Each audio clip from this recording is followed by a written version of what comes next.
Hari Raya Idul Fitri selalu identik dengan tradisi mengenakan pakaian baru. Bagi banyak orang, terutama anak-anak, momen ini menjadi ajang untuk tampil dengan busana terbaik di hari raya.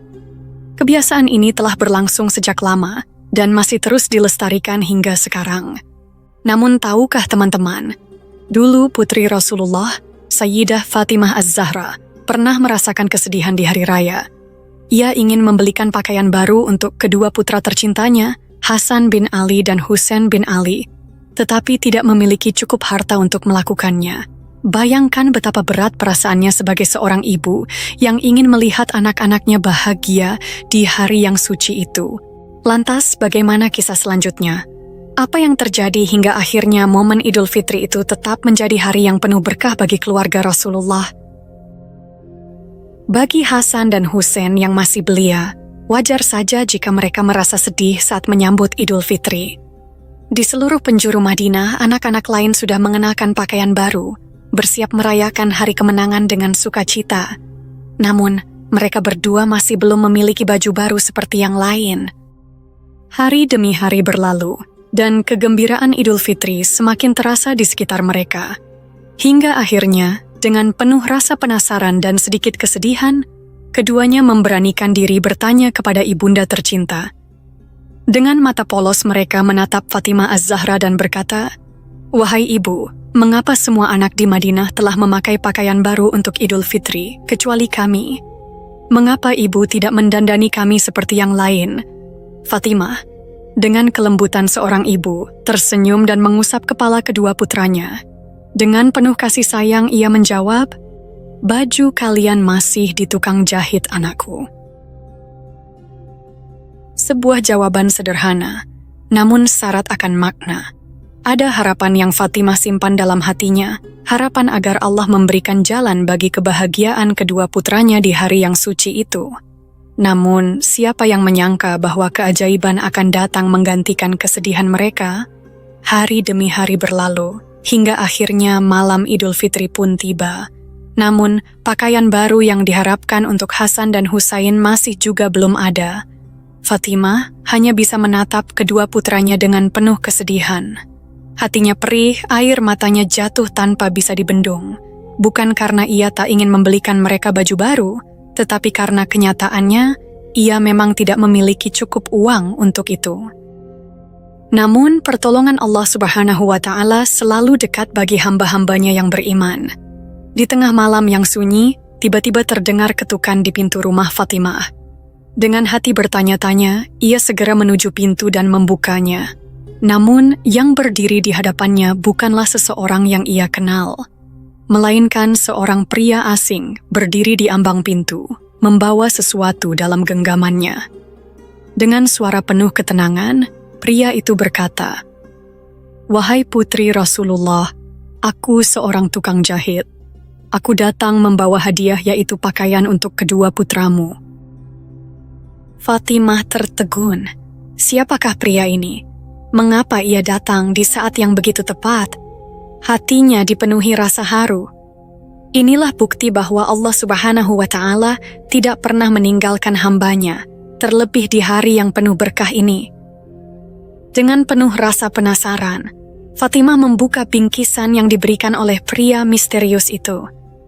Betapa terkejut dan harunya ia ketika melihat isinya, 2 gamis, 2 celana, 2 mantel, 2 sorban, dan 2 pasang sepatu hitam, semuanya begitu indah dan tampak sangat istimewa.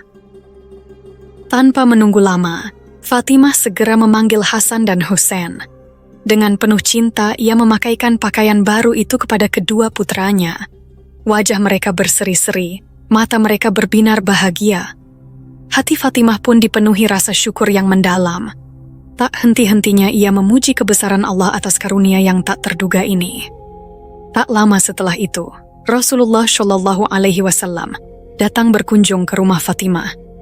Saat melihat kedua cucu tercintanya tampil rapi dengan busana baru yang begitu indah, kebahagiaan terpancar dari wajah beliau. Dengan penuh kasih sayang, Rasulullah segera menggendong Hasan dan Husain, menciumi mereka dengan lembut, merasakan kebahagiaan yang sama seperti yang mereka rasakan. Namun ada sesuatu yang membuat beliau penasaran. Dengan lembut Rasulullah bertanya kepada Fatimah, "Wahai putriku, apakah engkau melihat siapa pria yang memberikan pakaian ini?" Fatimah mengangguk. "Ya, ayah, aku melihatnya sendiri," jawabnya. Lalu dengan suara penuh kelembutan Rasulullah tersenyum dan berkata, "Duhai putriku, ketahuilah, dia bukanlah tukang jahit biasa. Ia adalah malaikat Ridwan, penjaga surga." Mata Fatimah membesar, hatinya dipenuhi rasa haru yang semakin dalam. Betapa besar kasih sayang Allah Subhanahu wa Ta'ala kepada Hasan dan Husain, hingga pakaian mereka bukan hanya sekedar hadiah, tetapi pakaian surga yang dikirim langsung oleh penjaganya.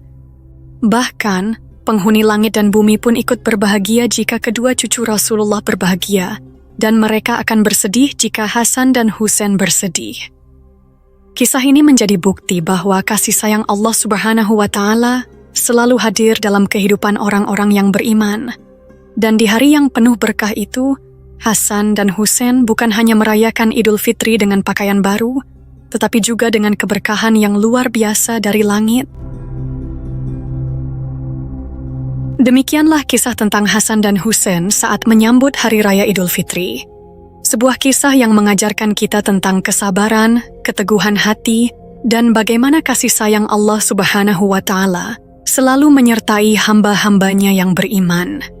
Sebagai umat Islam yang menjadikan Al-Quran dan hadis sebagai pedoman hidup, sudah sepatutnya kita mengenal sejarah serta kepribadian Rasulullah. Beliau adalah contoh terbaik bagi seluruh umat manusia, dan dalam perjalanan hidupnya, beliau dikaruniai keturunan yang telah Allah Subhanahu wa Ta'ala pilihkan dengan sebaik-baiknya. Rasulullah dianugerahi 7 orang anak, 3 diantaranya adalah putra, sementara 4 lainnya adalah putri. Semua anak beliau lahir dari rahim istri pertama, Khadijah binti Khuwailid radhiyallahu anha, kecuali 1 anak yang lahir dari istri beliau yang lain, yaitu Maryah Al-Qibthiyah. Namun, dalam ketetapan Allah Subhanahu wa Ta'ala, seluruh putra Rasulullah wafat di usia yang masih kecil, sementara keempat putri beliau tumbuh dewasa. Di antara putri-putri Rasulullah, Fatimah Az-Zahra memiliki kedudukan yang istimewa. Ia menikah dengan Ali bin Abi Thalib dan dikaruniai keturunan yang menjadi cikal bakal penerus garis nasab Rasulullah, yaitu Hasan bin Ali dan Husain bin Ali. Dari keduanya, garis keturunan Rasulullah terus berlanjut hingga saat ini. Sebagaimana yang dikisahkan dalam berbagai sumber sejarah, berikut adalah anak-anak Rasulullah yang menjadi bagian dari perjalanan hidup beliau. Yang pertama, Al-Qasim. Qasim adalah putra pertama Rasulullah Shallallahu Alaihi Wasallam dan Sayyidah Khadijah radhiyallahu anha. Namanya memiliki arti pembagi rezeki. Namun, takdir berkata lain. Qasim tidak memiliki umur panjang. Ia wafat ketika masih berusia 2 tahun dan dimakamkan di Jannatul Mu'alla, Makkah. Karena Qasim lahir terlebih dahulu, Rasulullah juga mendapat julukan Abul Qasim atau ayah dari Qasim. Yang kedua, Abdullah. Putra kedua Rasulullah Shallallahu Alaihi Wasallam dan Sayyidah Khadijah ini juga tidak berumur panjang.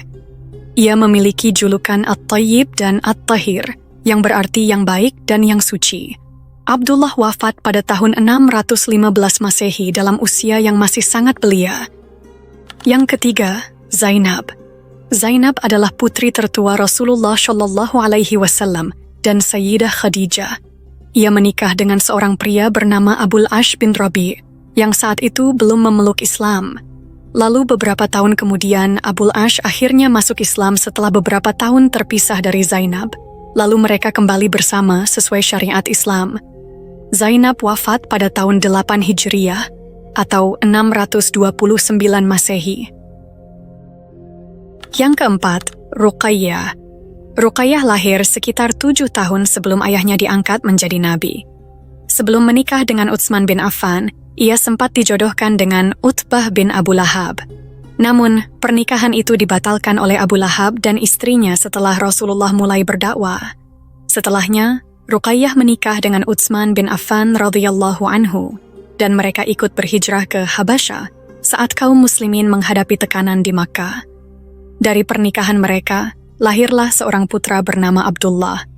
Namun takdir berkata lain. Abdullah wafat saat masih kecil akibat sakit setelah dipatuk burung. Ketika perang Badar berlangsung, Ruqayyah jatuh sakit dan Rasulullah meminta Utsman untuk tetap di Madinah dan merawat istrinya. Tak lama kemudian, Ruqayyah wafat tepat sebelum kabar kemenangan kaum muslimin sampai ke Madinah. Yang kelima, Ummu Kultsum. Ummu Kultsum lahir sekitar 6 tahun sebelum ayahnya diangkat menjadi nabi. Ia pernah dijodohkan dengan Utbah bin Abu Lahab, tetapi pernikahan itu dibatalkan setelah turunnya surat Al-Lahab yang mengecam Abu Lahab dan istrinya. Setelah kakaknya, Ruqayyah, wafat, Ummu Kultsum dinikahi oleh Utsman bin Affan radhiyallahu anhu, sehingga Utsman mendapat julukan Zun Nurain atau pemilik dua cahaya karena menikahi dua putri Rasulullah. Dari pernikahan ini, mereka tidak dikaruniai anak. Ummu Kultsum wafat pada tahun 9 Hijriah dan dimakamkan di Madinah. Yang keenam, Fatimah Az-Zahra. Fatimah adalah putri Rasulullah yang paling banyak disebut dalam sejarah karena kelembutan hati, keteguhan iman, dan kemuliaan akhlaknya. Nama Az-Zahra sendiri memiliki arti perempuan yang berseri-seri atau cahaya yang bersinar. Fatimah lahir di Makkah sekitar 5 tahun sebelum Rasulullah menerima wahyu pertama. Fatimah tumbuh menjadi sosok yang sangat dekat dengan ayahnya, selalu mendukung perjuangan dakwah beliau. Ia adalah sosok yang mulia, dikenal karena kesabarannya dan keberaniannya dalam menghadapi berbagai ujian hidup. Fatimah menikah dengan Ali bin Abi Thalib, dan mereka dikaruniai 2 putra yang kelak menjadi pemimpin umat Islam, yaitu Hasan bin Ali dan Husain bin Ali.